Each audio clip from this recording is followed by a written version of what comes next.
It's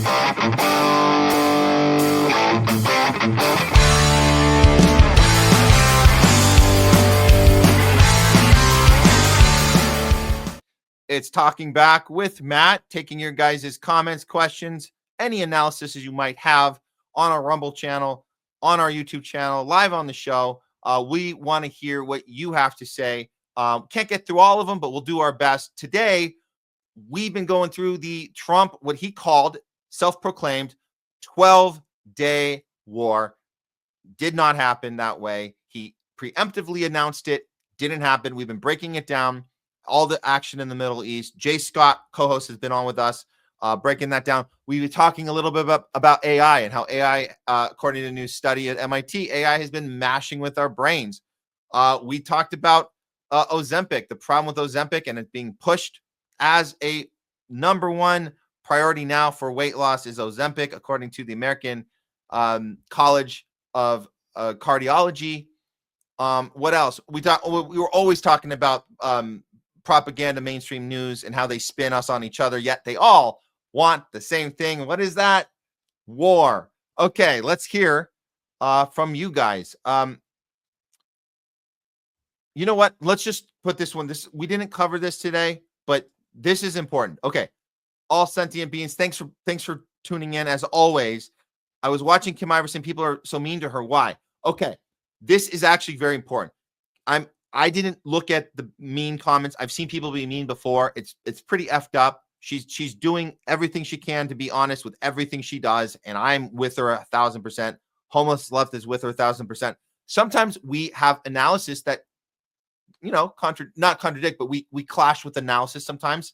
You just saw us, me and Jay, having a little disagreement about healthy debate about Trump's true intention or ability, or is he being pulled, or is he pushing?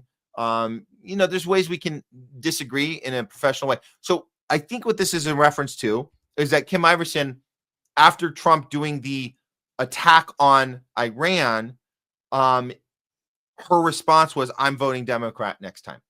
And of course, we can imagine that people are like, "What are you doing?" Listen, I'm going to tell people, back the hell off. Let us have our space. Let us have our time. Let Kim have her time to process stuff. We have to deal with this shit in real time. We have to respond, and and she has a mountain of people waiting to hear what she's going to say when it happens. And we have to process when things happen. And we might be in the middle of a live, and we get a notification, and we say, "Oh, Trump just bombed Iran." Sometimes we are guilty of emotional responses, but that's okay. I always say, give people some space. You guys give me time. You give me space. Sometimes I get emotional. Back off. Let reason kick in. My guess is Kim won't be voting Democrat. I think that's a response from a trigger of this effing guy and what he did to his base. How dare he? We got to figure out a way to punish him. And that's what we did the last time. We punished the Democratic Party for all the F-ups, all the ways they screwed the American people, and we punished them. A lot of people voted for Trump to punish the Democratic Party. So back off. Don't be mean. She's good. She's got this. You got this. Just stop it, okay? Just stop it. Let us work this stuff out. But the lesson is, reason over emotion will always give you a better outcome. Always. Take a breath. Figure out what's going on, act from a place of reason, and then your critical thinking skills can be at top notch. So that's what that is. Okay. All you guys coming in here, Sherry Wise coming in here, Jungle Jer, very cool, non-tribal guy. Let's get to a good one here. Okay. Here we go. Oh, Longmeadow. Oh, here we go. Only the Donald would tell the media to apologize to the military who dropped bombs on another country. Exactly true, Longmeadow. That's exactly what he's doing, and that's the game he plays. And we're not falling for it, even though we give him the credit. He coined the term fake news, but this is just ridiculous. You need an apology from CNN. Oh, come on. You don't need an apology from CNN or MSDNC, as you call it. They are 100% for the regime change wars. They're just giving you some shit because they're supposed to do that to make the people think that they turn on Fox News and you'll get that opinion, and then you'll turn on CNN and get the other side. That's what they're doing. You know they're owned by the same people. So stop it. Stop it, Donald. Stop it. Apologize to the military. Come on. Come on. Okay. Let's see what else. Oh, there we go. Zootzilla from your YouTube channel. Hi, all. Free Palestine. Free Palestine. Hell yeah. Very cool. Oh, and then to follow that up, Zootzilla, release the book with Epstein customers so we can defend the children. Yeah, not going to happen unless we heard this theory that Iran might have gotten a hold of some intel while going into Tel Aviv. Not to mention, there were spies in Iran, Mossad spies, who they captured and killed some of them. We didn't fully dive into that one.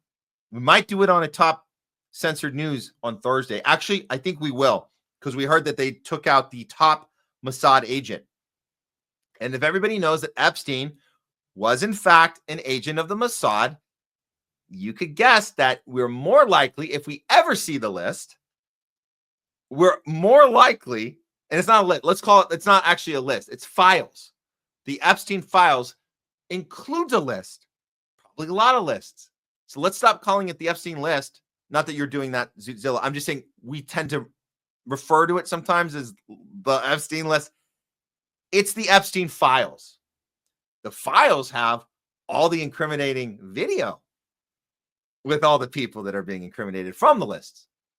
And if anyone is going to show that to us, it's more likely, I'm not saying it's likely, but it's more likely it might come from Iran or a third-party entity that got a hold of those files through these recent exchanges of attacks and infiltrations and murdering the infiltrators and kidnapping or capturing them and getting them to give up stuff. We might not be being told any of this right now. And I think we will do some more work on that. We need to do the work. Obviously, the networks, they're not going to do shit with that, but that would be the only way. So thanks for that, Zootzilla. But no, we're not going to see it from Pam Bondi. We're not going to see it from Kash Patel. We're not going to see it from Dan Bongino, because as they told us, oh yeah, Epstein, yeah, he turns out he killed himself. We're working on the tape now. We're fixing up the AI. We're in post-production right now. As soon as we're done with post-production, we're doing a final color correction and just a nice little, we're gonna run it off, and we're gonna do a test screening first with our test screening audience. And when it's ready, we'll release it.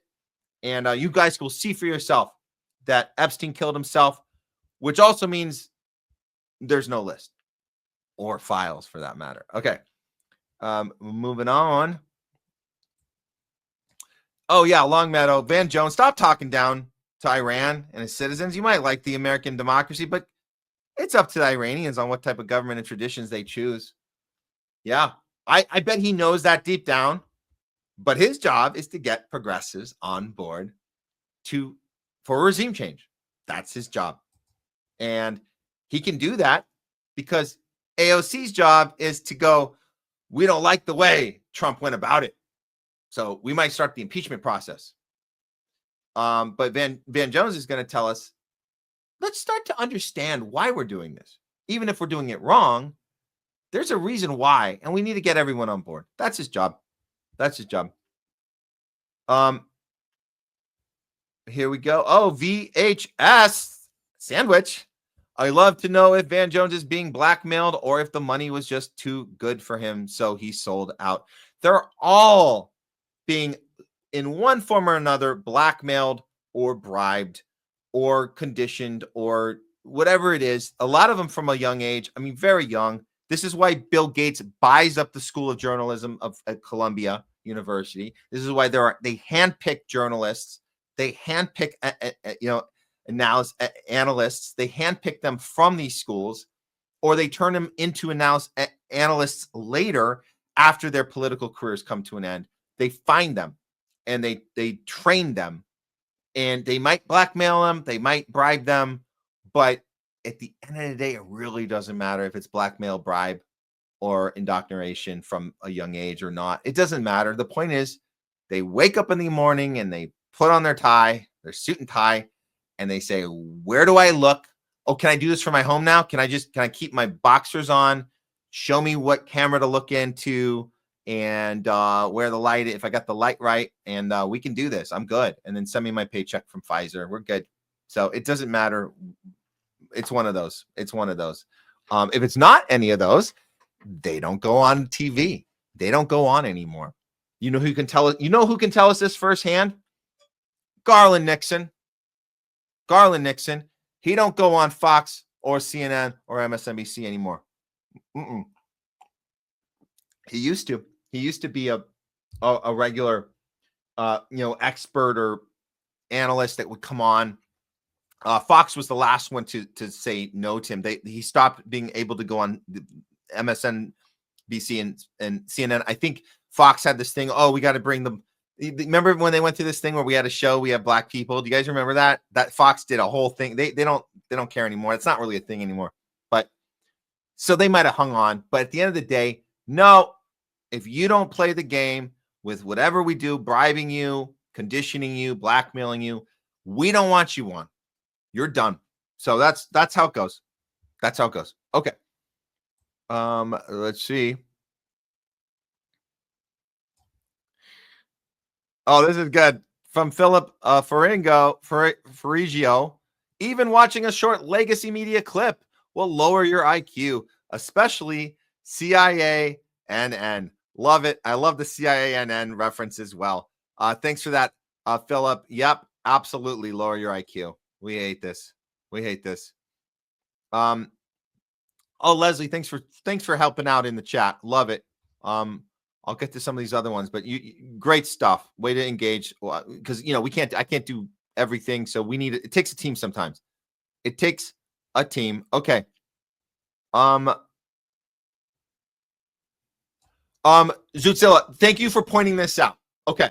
This is in reference to, we saw the numbers from Israel military, from IDF. They got the numbers and they calculated, and they said a bare minimum of 377,000 have been killed or injured, upwards of 500,000. And Zutzilla, 100% right. Nah, we are over 500,000 killed or injured in Palestine. And I should have been more clear. Obviously, I thought it went without saying, but it does have to get said. It does have to get said. Absolutely, it's over 500,000, because this is the bare minimum based on their own data that they don't want you to see. That the IDF has, that the Israel ministry has. So we're still being effing conservative here. We're just letting you know that bullshit number, that 65,000 number, is bullshit. That's not real, and that's what we're trying to say based on their own data, not some Hamas data. Hamas came up with their own data. Don't listen to it. No. So yes, it is over 500,000. Thank you so much, Zutzilla, for pointing that out. It does actually have to be said. It does actually have to be said. So thank you for that.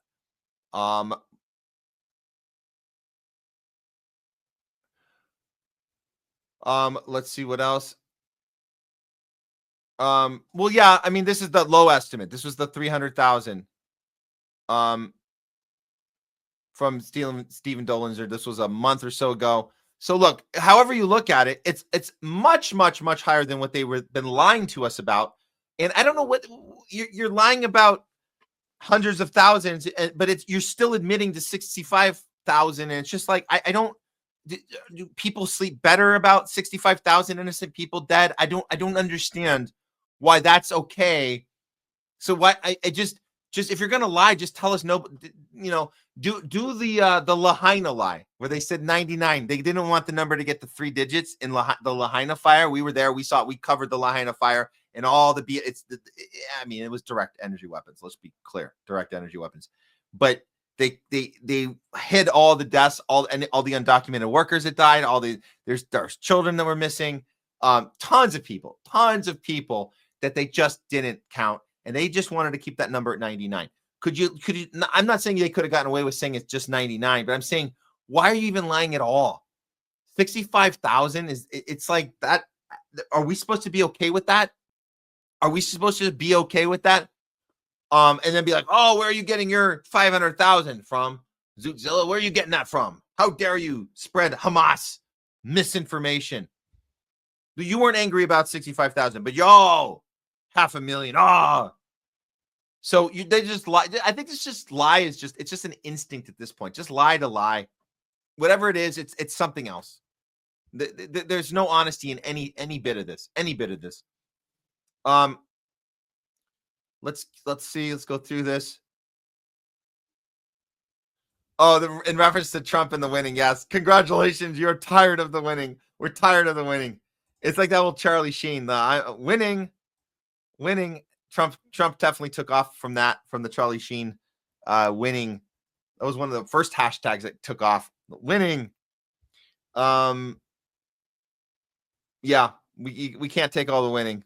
Longmeadow.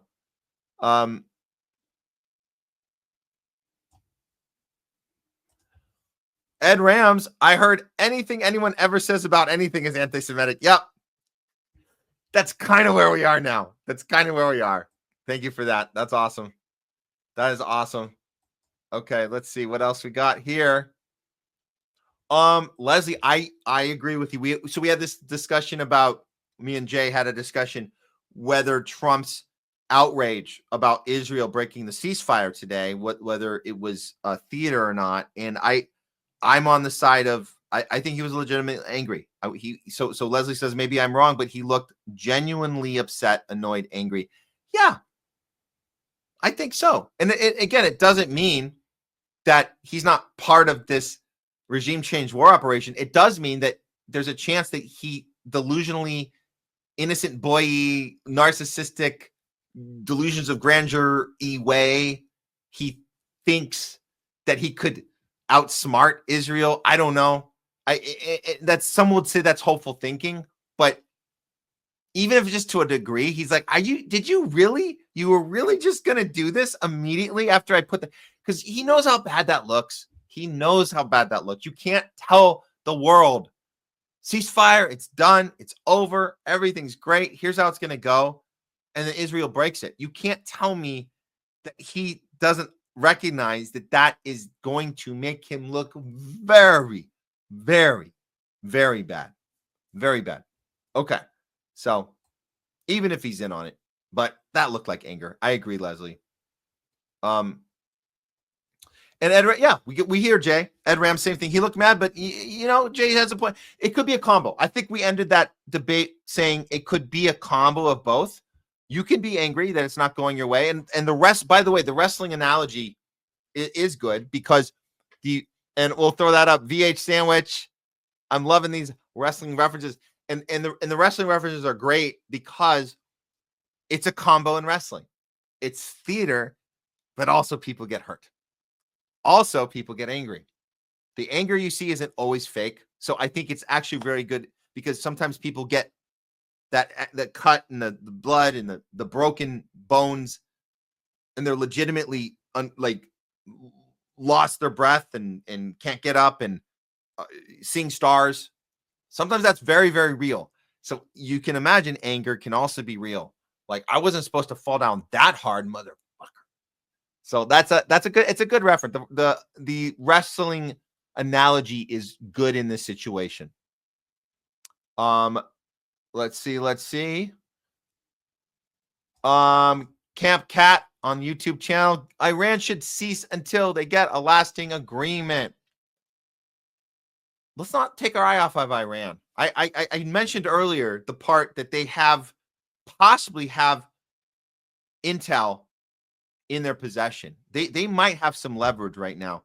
And I think that let's just keep an eye on Iran. They have a card to play. We already know their military is a lot more capable than anyone thought. We see what's happening in Tel Aviv. I don't think the powers that be expected so much from them. And I think there's a chance that they have bargaining ability now. I think that might be possible based on they've killed some Mossad agents. They killed the top Mossad agent. We're going to get into that on Thursday. It's a story nobody's talking about. Nobody's talking about the head of the Mossad being killed. Look it up right now if you guys want a head start on it, but we will dive into that on Thursday. They have a card to play. They have a card to play, and they don't have to do anything until they get at least some of what they want.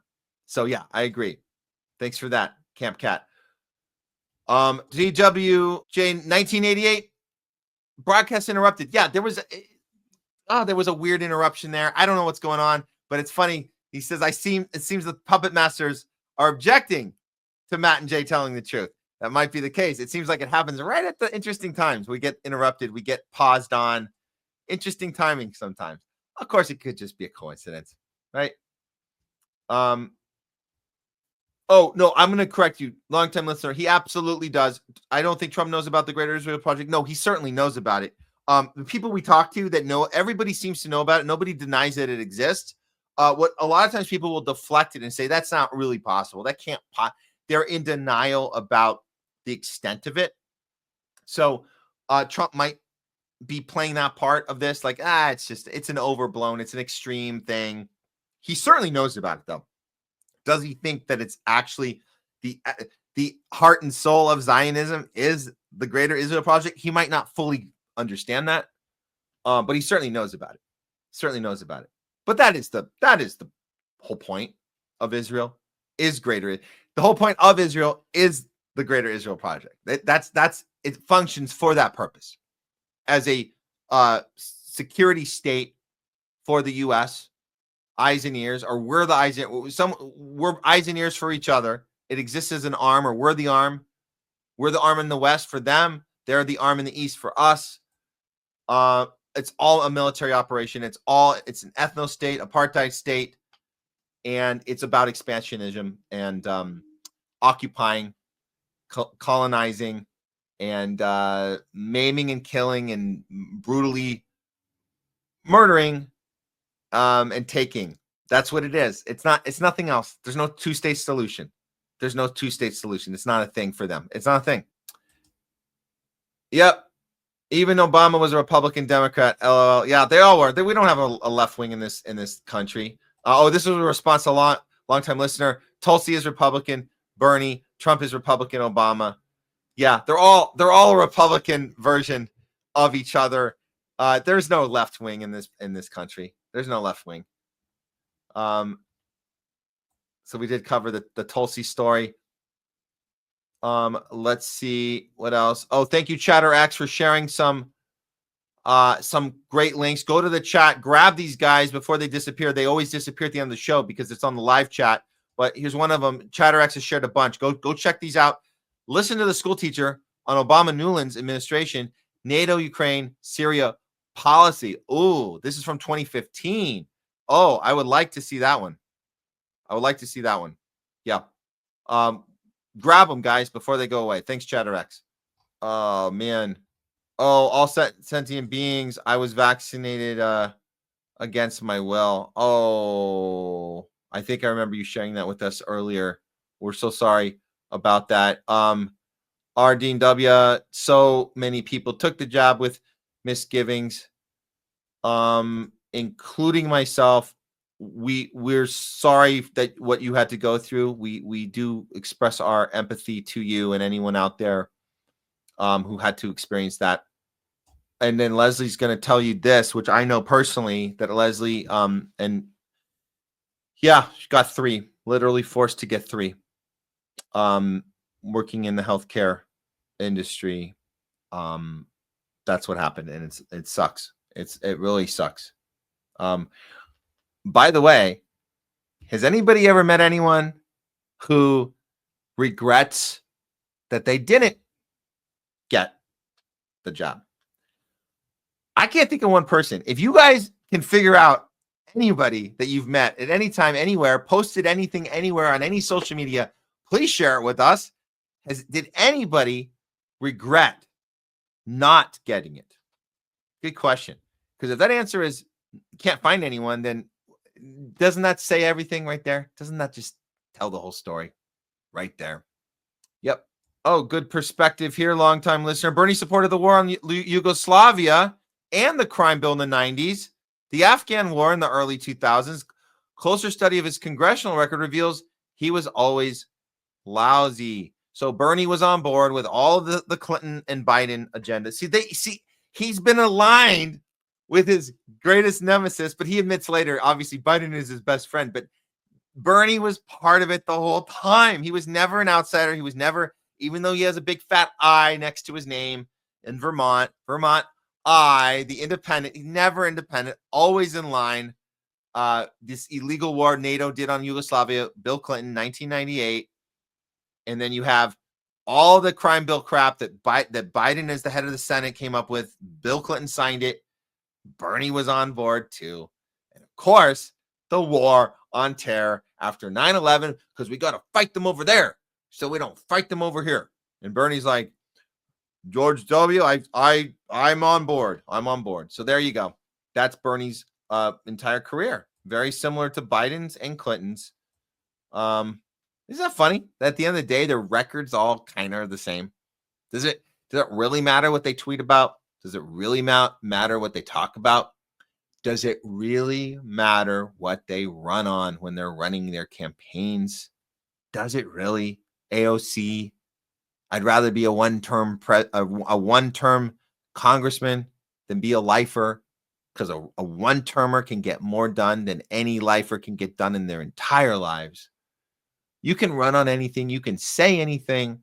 You can tweet anything. Apparently, Trump just showed us that today.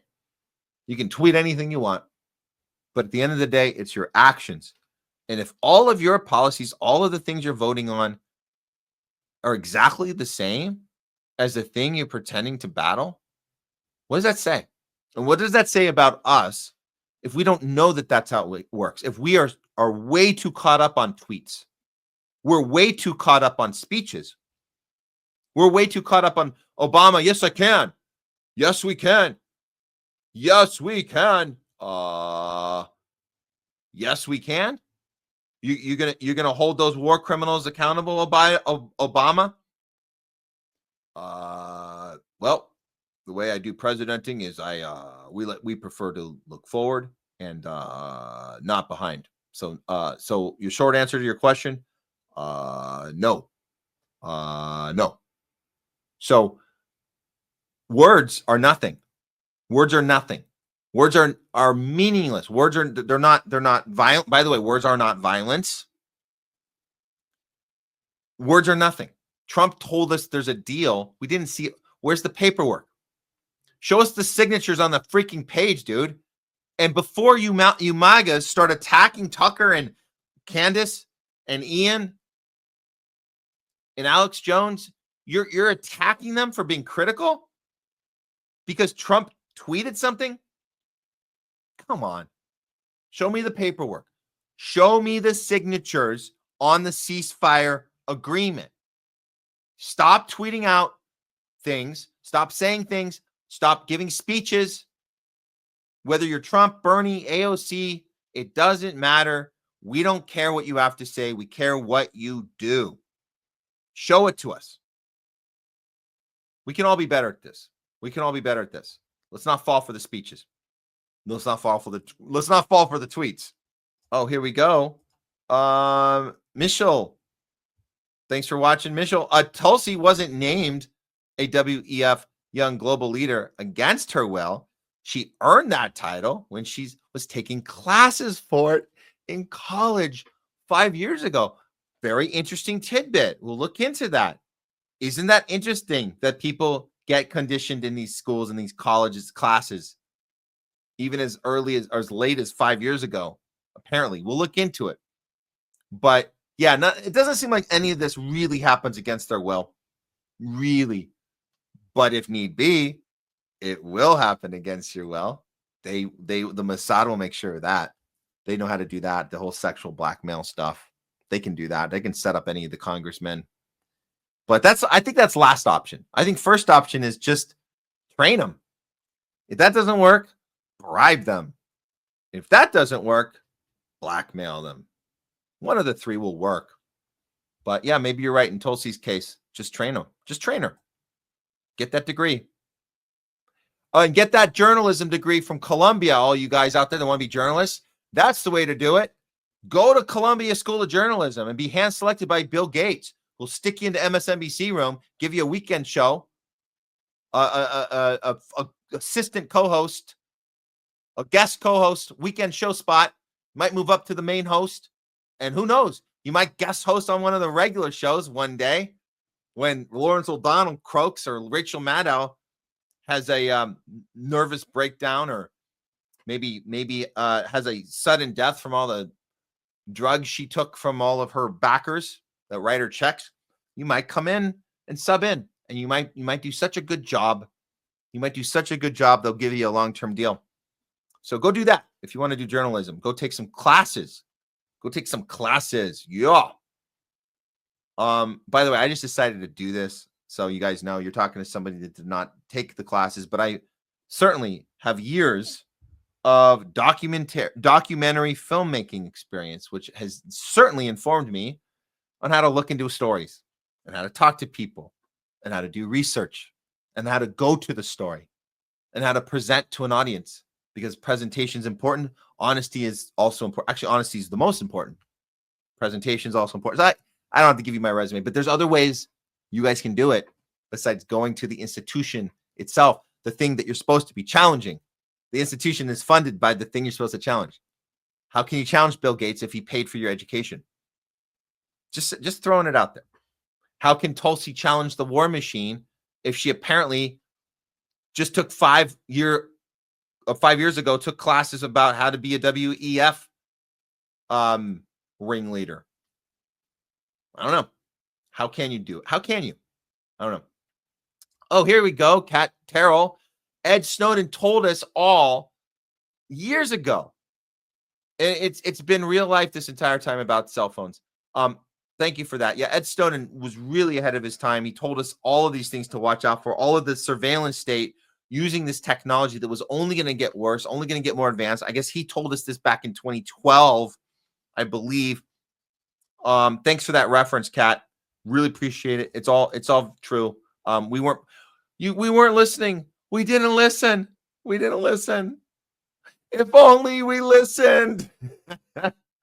Thanks for this, Leslie. The first line, like COVID shots, not diet and exercise and vitamin D and C. It was the vaccine. Exactly. Good call. Remember, that's what they told us. That's what Fauci told us. He was on TV every day. He had plenty of time to tell us about sunlight and exercise and vitamin D and C and zinc. And he didn't. He didn't forget. He didn't run out of time. He didn't tell us because that was by design. What he told us was mask up, stay away from each other, don't have human contact, and when the vaccine's ready, you better be first in line to get it, and you can get a cheeseburger as your reward or an ice cream. So that was health. Peter Hotez, the imp, the overweight imp who doesn't exercise, health advisor, told us to get in line, get your shot. That's your health advice. That's it. So they're going to keep doing this to us until we understand that those are lies. That's propaganda. It's not by accident. It's on purpose. Longtime listener, I'm so sorry. You're saying my brother had a serious heart condition. I hope the doctors don't try to push this crap on him. Just keep the conversation going. Just try and talk with your brother. Just, you don't have to look, sometimes we can plant seeds in just conversations and just throw out ideas. You don't have to confront. It's hard. It's hard. I understand it, but you only can do so much. But even just planting a little seed might be something, and then the ball's in his court, or the ball's in the court of whoever is an advocate. But everybody needs an advocate sometimes. Everybody needs an advocate sometimes, and they get forced into stuff, and they don't have time to think, and you don't get to talk to your attorney when you're getting confronted by a pediatrician telling you what shots to put in your baby, which was just born hours ago, and they're telling you what shot to put in them, and you got to do this now. You got to do this now. Can I talk to someone? No. What's there to talk about? Do this now. We have to be strong. It's hard. We have to advocate for ourselves sometimes and say, I need to go talk to my partner. I need to go talk to some family member. I'll get back to you. I need to go get a second opinion. Oh, remember that? What happened to second opinion? I don't know. That's not a thing anymore, apparently. Apparently not. Apparently not. Cat Terrell, don't trust pharma. Don't trust pharma. Oh, awesome, Cat. You're also a vet against all war. Very cool. Very cool. That means a lot coming from you. That means a lot coming from you. We need more of that. We need that from Gal Gadot, who served in the IDF and probably murdered some Lebanese people. You can disavow it. You can say it's wrong. You can condemn it, as they like to say, about Hamas. Do you condemn Hamas? Do you condemn the thing that you served in now that you have a new perspective of it? You can do that. That's an option. So every day you choose not to, you're complicit in the thing that you represent until you say out loud, I condemn that. I'm not for that. There was a time I was, for whatever reason. I'm no longer for that. You can do it. So good for you, Kat, for saying that as a vet. We thank you for your words. Oh, St. David's. Yeah, I know the reference. She's a hot mess like most sheeple. Yeah, Amanda Bynes. And I know you don't mean this in a cruel way. That's why I put the comment up. Hot mess is what happens to people, and they need more than a stupid drug to solve their problem. They need some sort of therapeutic something. They need engagement, a therapist, psychologist. There's other health discussions that can be done to help you through whatever you're going through, besides giving you an Ozempic, whatever prescription it is. Not cool. But thanks for that, St. David's. Thanks for that.